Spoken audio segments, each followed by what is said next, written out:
اعوذ باللہ من الشیطان الرجیم بسم اللہ الرحمن الرحیم. دوسری مثال، او کصیب من السماء فیہ ظلمات ورعد، یا پھر ان کی مثال ایسی ہے کہ آسمان سے بادلوں سے می برس رہا ہو، بڑی تیز بارش ہو رہی ہو. فیہ ظلمات ورعد وبرق، اور اس بارش کے موسم کے اندر اندھیرا بھی چھایا ہوا ہو کالے بادلوں کی وجہ سے، اور گرج بھی ہو، اور بجلی بھی چمک رہی ہو، یعنی ایک طوفانی موسم ہو. یجعلون اصابعہم فی آذانہم من الصواعق حذر الموت، اور ٹھونستے ہیں یہ لوگ اپنی انگلیاں اپنے کانوں میں کڑک کے باعث موت کے ڈر سے. واللہ محیط بالکافرین، حالانکہ اللہ ایسے کافروں کو گھیرے ہوئے ہے. یکاد البرق یخطف ابصارہم، قریب ہے کہ بجلی اچک لے ان کی بینائی کو. کلما اضاء لہم مشوا فیہ، جب کبھی وہ بجلی چمکتی ہے تو اس بجلی کی چمک کی وجہ سے وہ روشنی جو آتی ہے اس روشنی میں چلنا شروع کر دیتے ہیں، کیونکہ گپ اندھیرا ہے کالے بادلوں کی وجہ سے. دن کے وقت بھی ہو جاتا ہے، رات کے وقت بھی اس روشنی کے سے تھوڑا سا راستہ نظر آتا ہے تو چلنا شروع کرتے ہیں. وَإِذَا أَظْلَمَ، اور جب وہ اس پہ اندھیرا چاہتا ہے، علیہم، اس پر، ان پر، قاموا، تو کھڑے ہو جاتے ہیں.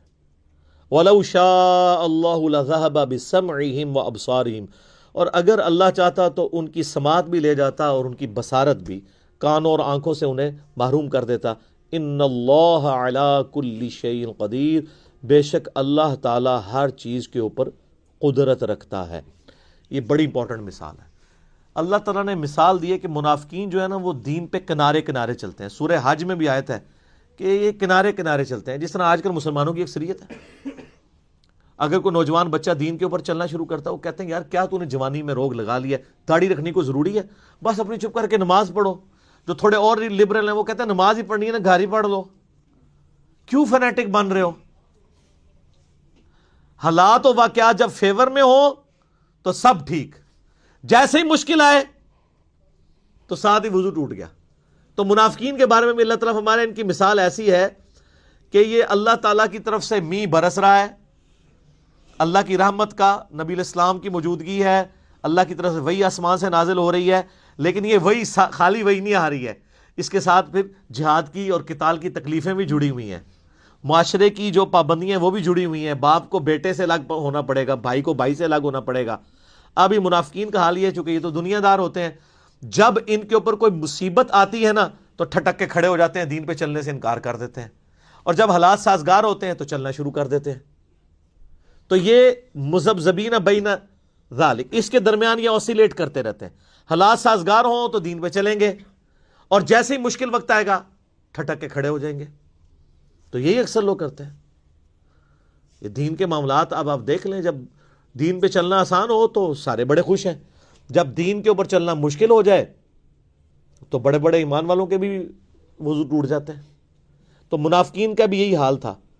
وہ آپ آگے چل کے دیکھیں گے، جہاد کے اندر بھاگتے تھے، اور جب کبھی کامیابی ہو جاتی تھی کہتے تھے مال غنیمت میں سے ہمیں بھی حصہ دیں، ہم نے بھی جانا ہی تھا، بس وہ کوئی مجبوری ایسی ہو گئی. اور جب کبھی مسلمان شہید ہو جاتے ہیں، جس طرح غزوہ احد کے اندر ہوا، تو پھر اکیلے کہتے ہیں شکر ہے اسی پہلے ہی نہیں نال گئے. یہ سیم کریکٹر آج بھی مسلمانوں کے اندر موجود ہے، دین پہ کنارے کنارے. اور اس میں معذرت کے ساتھ سب سے بڑے مجرم ہمارے ماں باپ ہیں، اور ان کے ماں باپ، اور ان کے ماں باپ، جنہوں نے ہمیں بابوں کا دین دیا، کتابوں کا دین نہیں بتایا. اور اس سے بڑے مجرم آج کل کے وہ وائزین ہیں جو آپ کو یہ کہانیاں کراتے ہیں کہ آپ دین پہ چلیں تو انشاءاللہ سارے مسئلے حل ہو جائیں گے. سر یہ قرآن کی کس آیت میں لکھا ہوا ہے دین پہ چلنے سے آپ کے سارے مسئلے حل ہو جائیں گے؟ تو صحابہ کرام کے تو مسئلے کوئی نہیں حل ہوئے، ان کو تو جنگوں کی تکلیفوں سے گزرنا پڑا.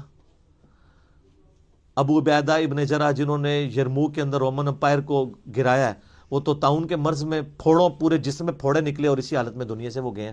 ان کی تو تکلیفیں کوئی نہیں، ان کو دعائیں نہیں آتی تھیں، ان کو وظیفے نہیں آتے تھے. اللہ کے محبوب صلی اللہ علیہ وآلہ وسلم کو اپنی 3 جوان بیٹیاں اپنی زندگی میں دفنانی پڑی. چوتھی کے بارے میں بتا دیا گیا یہ بھی آپ کی وفات کے 6 مہینے کے بعد فوت ہو جائے گی. 4 بیٹے بچپن میں فوت ہو گئے. 2 بیٹیوں کو ایک ہی دن طلاق ہو گئی تو اللہ کے نبی کی مشکلات کیا دنیاوی آسان ہو گئی تھی؟ صحابہ کرام کی دنیا میں کیا تکلیف آسان ہو گئی تھی؟ تکلیف جھیلنا آسان ہوگا، تکلیفیں کو نہیں ختم ہونی. ایک کنو کاٹ لو گل، وہ آسان اس لیے ہو جائے گا ان اللہ مع الصابرین، اللہ آپ کو صبر کی توفیق دے دے گا. بس تکلیفیں دور کوئی نہیں ہونی. یہ آپ کو کہانیاں کرا رہے ہیں لوگ، پھر لوگ جہاں رابطہ کرتے ہیں وہ جی جناب جب سے دین پہ چلے ہیں کاروبار خراب ہو گیا. تو ہمیں تو بتایا گیا تھا کاروبار چمکے گا، کہانی کرائی گئی تھی. ایسا تو نہیں ہوگا، مشکلات آئیں گی. جامع ترمذی میں ابو داؤد میں حدیث ہے کہ سب سے زیادہ تکلیفیں اللہ تعالیٰ کی طرف سے پیغمبروں پہ آتی ہیں، اس کے بعد ان پہ آتی ہیں جو ان کے بعد سب سے بڑھ کے اللہ کو محبوب ہوتے ہیں، اور اس کے بعد ان پہ آتی ہیں جو ان کے بعد سب سے بڑھ کر اللہ کو محبوب ہوتے ہیں. حتیٰ کہ انسان پہ تکلیفیں آتی رہتی ہیں اور اس کے بدلے اللہ اس کے گناہ معاف کرتا رہتا ہے، اور جب وہ دنیا سے اٹھایا جاتا ہے تو پاک و صاف اٹھایا جاتا ہے. سر پھر آپ دیکھ لینا.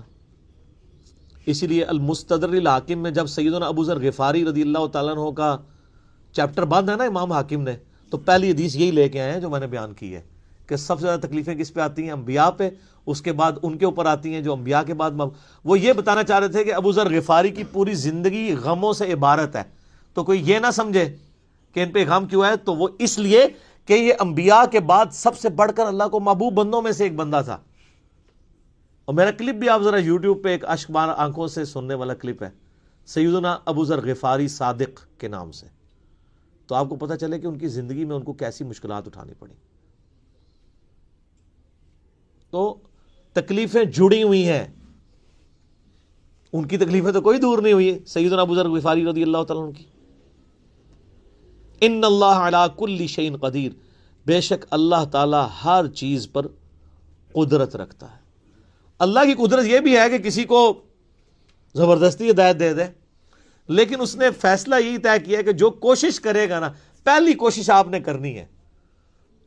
انا ہدیناہ السبیل اما شاکرا و اما کفورا، ہم نے راستہ ہدایت کا واضح کر دیا، اب تمہاری مرضی ہے، چاہے تو شکر گزاری کی روش اختیار کرو، خواہ نہ شکری کی.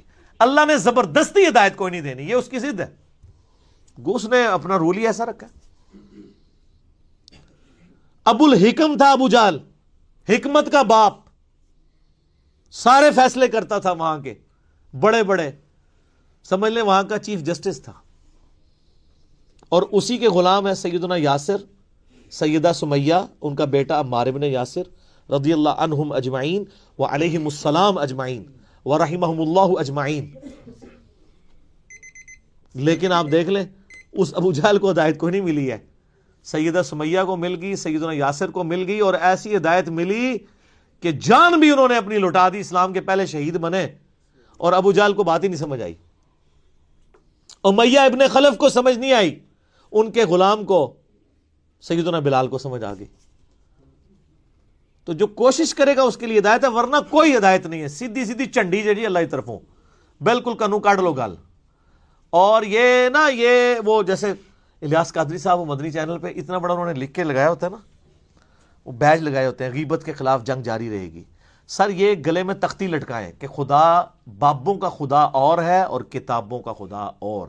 یہ تختیاں جو ہے نا آپ کے گلوں میں لٹکی ہونی چاہیے، اس کے بیج بنائیں، یہ اپنے گھروں کے باہر لکھ کے لگائیں. میں تو کہتا ہوں مسجدوں کے باہر یہ لکھ کے لگائیں، کتابوں کا خدا اور ہے اور بابوں کا خدا اور، تاکہ لوگوں کو پتہ چلے. ایک شعر اور بھی لکھ دیجیے گا. کون سا؟ نہ میں وابی نہ میں بابی، میں ہوں مسلم علمی کتابی. اور یہ علمی کتابی ہے، سورہ احقاف کی آیت نمبر 4 ہے، ایتونی بکتاب من قبل ھذا او اثارۃ من علم ان کنتم صادقین. نبی فرماؤ اگر تم قرآن کو نہیں مانتے، اس قرآن سے پہلے جو کتابیں نازل ہوئی ہیں یا کوئی علم کے آثار آئے ہیں تو اس سے بات کر لو. علم اور کتاب دونوں آئے ہیں، علمی کتابی بھی قرآن میں موجود ہے. ٹھیک ہے جی. اللہ تعالیٰ سے دعا ہے جو حق بات میں نے کہی اللہ تعالیٰ ہمارے دلوں میں راسخ فرمائے. اگر جذبات میں میرے منہ سے کوئی غلط بات نکل گئی، اللہ تعالیٰ ہمارے دلوں ہی سے محو کر دے، ہمیں معاف بھی کر دے، ہمیں کتاب و سنت کی تعلیمات پر عمل کر کے دوسرے بھائیوں تک پہنچانے کی توفیق عطا فرمائے. اللہم صلی علی محمد وعلی آل محمد کما صلیت علی ابراہیم وعلی آل ابراہیم انک حمید مجید. اللہم بارک علی محمد وعلی آل محمد کما بارکت علی ابراہیم وعلی آل ابراہیم انک حمید مجید سبحانک اللہم وبحمدک اشہد ان لا الہ الا انت استغفرک واتوب الیک وما علینا الا البلاغ المبین جزاکم اللہ خیرا.